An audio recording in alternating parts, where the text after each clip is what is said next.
Hey everyone, Scott J. Way from Crucible Custom Props, Norfolk Lab, and all the forums here. So today we have something you've seen before, sort of. This is a Blaster Factory steel Mauser kit with a Todd's scope, right? The Todd's? Yeah, it's a Todd's scope and a Todd's mount. And this came to me, and it's Todd's bull barrel.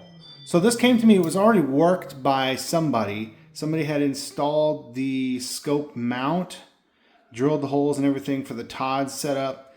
However, they kind of put it crooked, and unfortunately, there's really nothing you can do about that once it's done. You can't fill and re-drill or anything like that. This is it is what it is. In fact, I couldn't. The threads were so buggered on these studs that I couldn't even get them out. I risked destroying the threads that were there and having it just come like kind of be ruined completely. So I left those studs in there and redid everything as it was. The other thing is this bull barrel, this upper was cut off and threaded for the Todd's bull barrel, which is threaded, so it threads in. I'm not quite sure the reasoning behind that, but that's what it is. And I think this is a Field Marshal flash hider or a Blaster Factory flash hider. So I did fire blue everything. Oh yeah, everything came fire blued.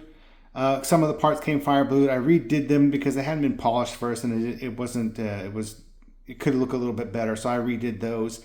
I did weather and paint all the Todd stuff. Well, the Todd stuff came painted, but I did weather everything, put the scratches on it and everything. 3 real Tomtit cylinders here. Redid the grips. The grips were stained, but I needed to open up the lines and also add some of the little chips and scratches and stuff. As you can see here. So that, and weathered them so they feel like the real grips now. Get rid of some of the machine lines that were on there. Added the proof marks where they belong. Serial number. This is pre-serial numbers. So it does all the things. Feels amazing. Looks amazing. Turned out really, really cool in the end. It's just a kind of an odd amalgamation of parts that, but it works. You know, it does the thing. And this scope is really great. It's very, very close to the real deal. So yeah. I don't know why I'm putting it way over there. Anyway, so here it is. This is the Field Marshal or Blaster Factory plus Todd's parts. All right. Thanks for looking.